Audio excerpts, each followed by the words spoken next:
No matter what you are going through in life right now, whether it's a huge difficulty or a small setback, you want to ask yourself, how can I use what I'm going through to fuel my growth?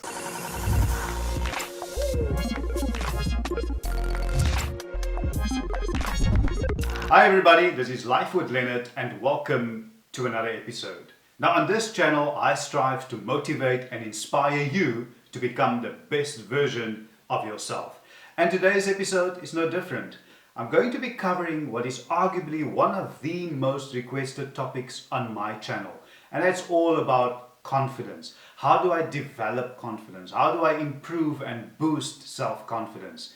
Now, confidence is key in so many aspects of our lives. And I'm going to share with you these 4 things that I'm going to share with you today are things that I have personally applied that have directly and dramatically impacted my confidence. Confidence and self-esteem is not some evasive attribute that is reserved for the selective few. The good news is it is something that can be developed, and even you can do it too. And that's what I'm going to share and help you with today. But before we get to today's episode, can I kindly ask you, if you haven't subscribed, to please subscribe to my channel, to like this video, to share it, and leave your comments in the comments section below. I'm particularly looking forward to all your comments. As you know, I read through all of them and I do my utmost best to respond to all of them. And if you haven't subscribed and don't know how to do it, it's very easy. You can just hit that subscriber button in the bottom right hand corner of your screen.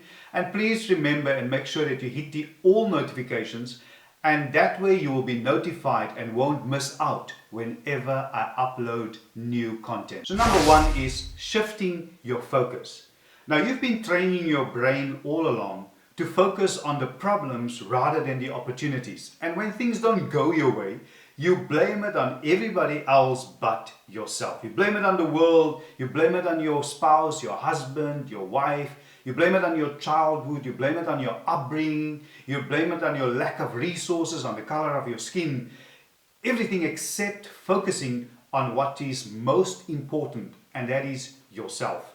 You know, you can change your job.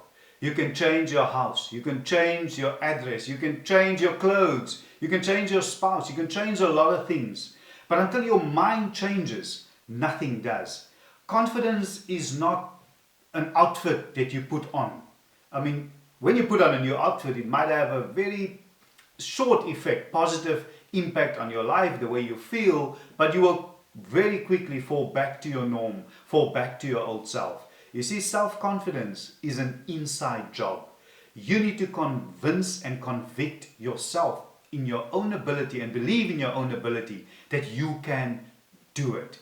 You know, I can talk about it. I can lead you to it, but I can't get it on your behalf. You have to practice. Be willing to go against the grain of your own brain.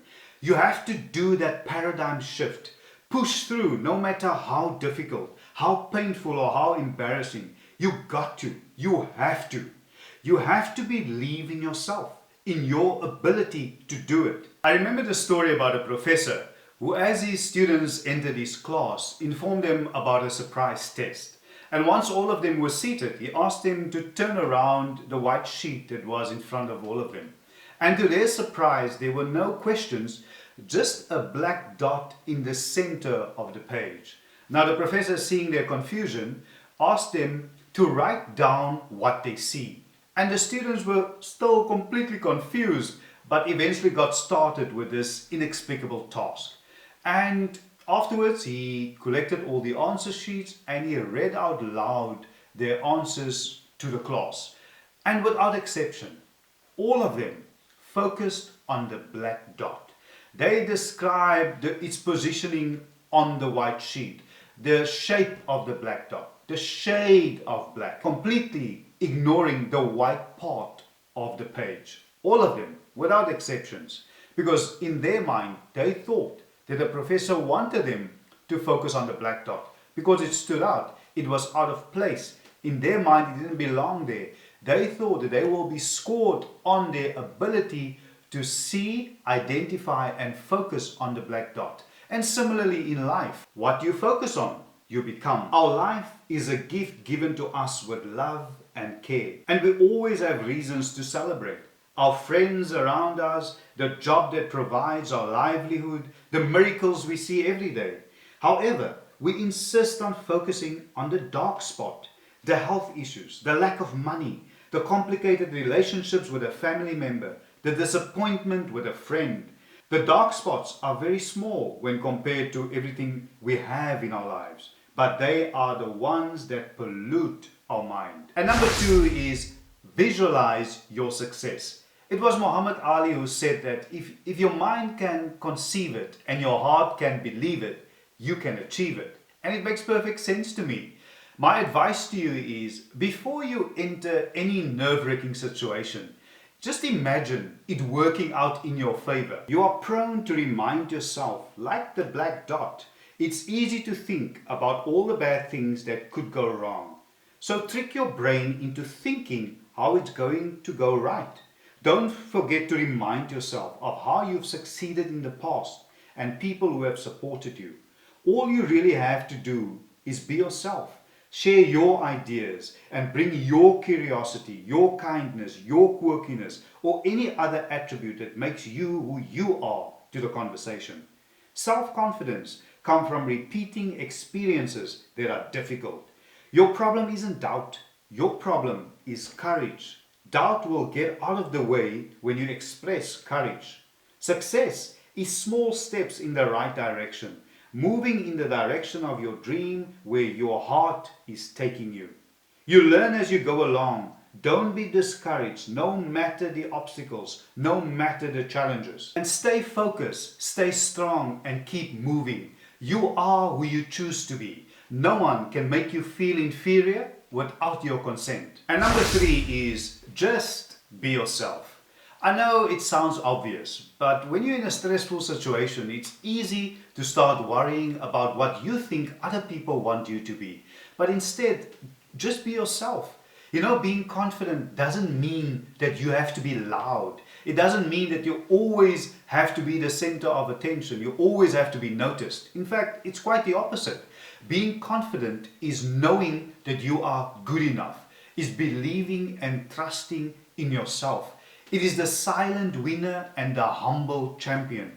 It is the one who doesn't allow success to go to their head and failure to their heart. Body language is also important, and it impacts how others see you and how you feel about yourself.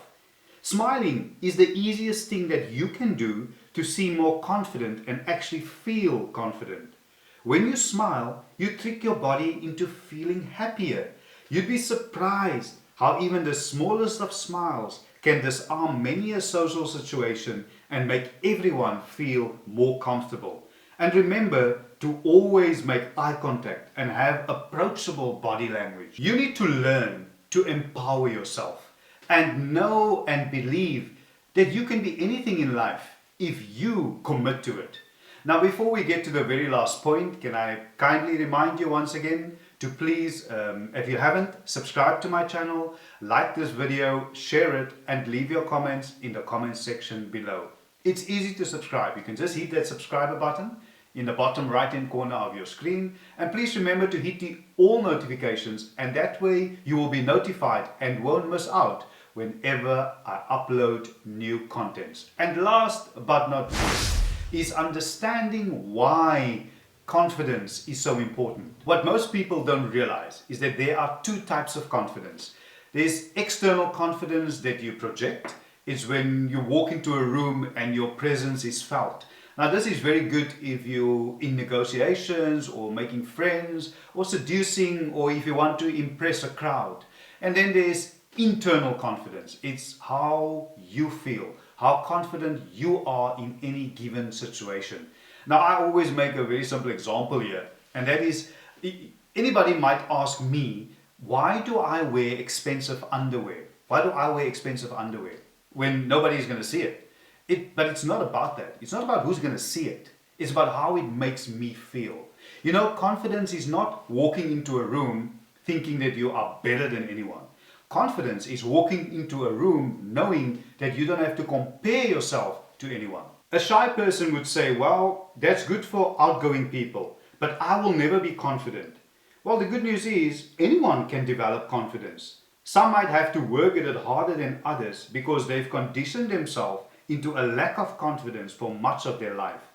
But anyone can develop confidence. Even shy people are confident at times when they are around people they trust, like a family or partner or a friend. Moments when they can be themselves fully. So shyness is selective and you can overcome that. Thank you so much, everybody, for once again joining me on today's episode. If this episode was of value to you, can I kindly ask you to please, if you haven't subscribed to my channel, to like this video, to share it, and leave your comments in the comments section below. I'm particularly looking forward to your comments, and as you know, I go through all of them and I do my utmost best to reply to all of them. And if you want to subscribe and don't know how to, it's easy. You can just click that subscriber button in the bottom right hand corner of your screen, and please remember to hit the all notifications, and that way you will be notified whenever I upload new videos. Thank you so much, and I will see you soon.